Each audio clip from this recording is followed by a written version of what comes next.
Okay, nandito po tayo ngayon sa Southland at nandito rin po yung Seafood City.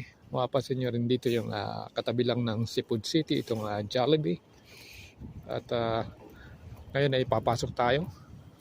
Ito po ang mga pamalingkihan ng mga Pilipino dito sa Amerika, ang Seafood City. At ngayon ay papasok tayo sa loob ng Seafood City. At yan, at mapapansin nyo dito, nandito na agad, naka-entra agad ang Mueller. Ang ano ngayon ay 55.25 ang exchange rate. Okay. Ang gusto nyo magpadala, mapapansin nyo rin dito sa loob, ayan, ang nagtitinda nito ay mga Pilipino, mga souvenirs. Ayan, kung gusto na bumili ng mga t-shirt gawa ng Pinoy. Hindi pa lang sa loob ay meron na ditong mga kakanin. Kung gusto nyo kumain at mag-standby muna dito at namnamin ang mga pagkain sa loob, yan, pwede kayong bumili dito habang naghihintay na mga kasama na namimili sa loob. Pasok tayo sa loob.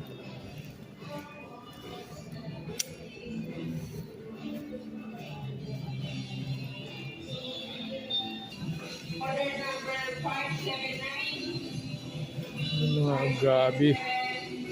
So, ayan. May mga langka din dito. Ayan. At dito may mga kamuti rin, para din nasa Pilipinas. May mga mani. Oh, ito yung bagoong. Okay, may bagoong din. Bagoong. Oh, meron ding itlog na pula. Ayan, may itlog din na pula. May balot din ito. Balot. Ayan. May mga tuyo din dito. Tuyo. Ayan, binislad. Masarap ito eh. Binislad. $5.99. Tama lang. At pasyal din tayo dito sa may kabila. Saba banana. Ayan. Ayan. Pwede nyo itong ilagay na lang sa oven. Ayan, masarap lang. At dito nakakatuwa dahil may mga tinda rin sila dito na palayok. May palayok, may walis pa rin. May walis. Alis, may tambo. May kawali din na malalaki. Ito yung Filipino market. Ito mo makikita yung mga tinda na galing sa Pinas. Walis. Iba yung walis niya, oh. Oh. Iba, oh. Pero walis siya, ha? Oh. Walis. Gusto ko na inilalap, ha? Sa kabila. Oh. Alam nyo ito? Oh, gabi. Dahon ng gabi. Natuyo na siya. Nilagay sa plastic. Gagawin tinuto.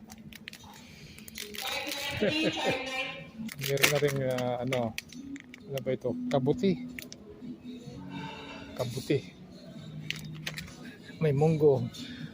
May munggo. Oh. Ayan. Kung gusto nyo pang makalakad ng mahusay, kumain ng munggo. Yan, dito naman tayo sa isda. Isda. Ayan. Kung mapapansin nyo dito ang isda ay mapupula na ang mata. Bukod sa mapula na ang mata ay talagang sira na. Lagay ko yung sira na to.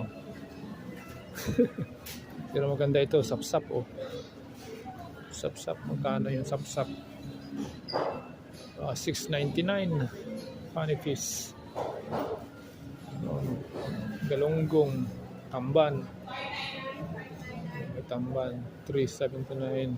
May tilapia.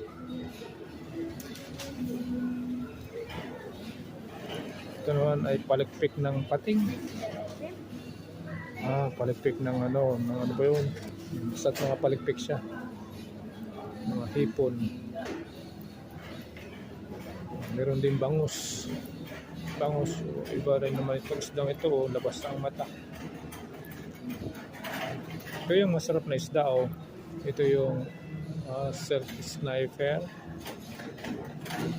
Meron din mga pusit, at saka meron ding mga kabibi. Ano to?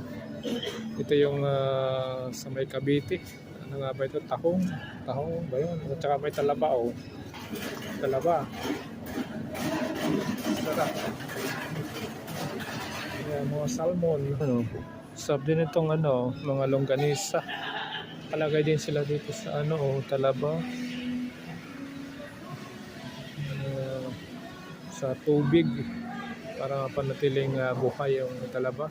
Ito po ang loob ng Seafood City.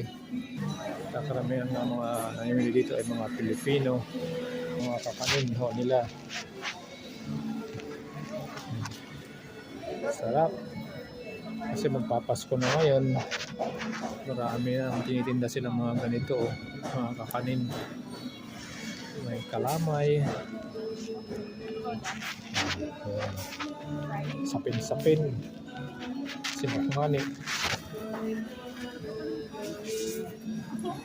Kasi magpapasko na ngayon. Marami na ngayon na mga tinitinda dito. Mga kakanin. Ay napagsasaluhan. Ngayong nalalapit na Pasko. Meron na rin queso de bola. $16.99. Nandito tayo ngayon sa loob ng Seafood City at nandito rin yung Jollibee. Yan, kung mapapansin niyo, nandito rin ang Jollibee sa loob ng Seafood City. And then nandito rin ang Red Ribbon. Nandito rin sa loob ng Seafood City ang Red Ribbon. Maganda yung lugar, malinis. At dito mapansin mo yung mga Pilipino na nagsasama-sama para kumain.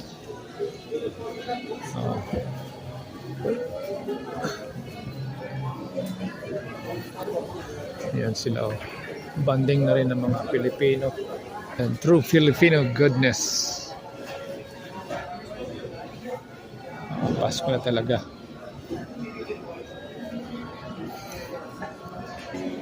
Makikita mo din ang liwa ng Pasko. Itong mga Christmas light, mga parol na nag-ilawan. And then itong Christmas tree sa loob ng Seafood City. Tapos mo rin dito na ang mga kahiro dito ay mga Pilipino din. So kung gusto niyo mag-apply kahit mga may edad na yung mga Pilipino dito, pwede pa rin mag-trabaho sa kaya.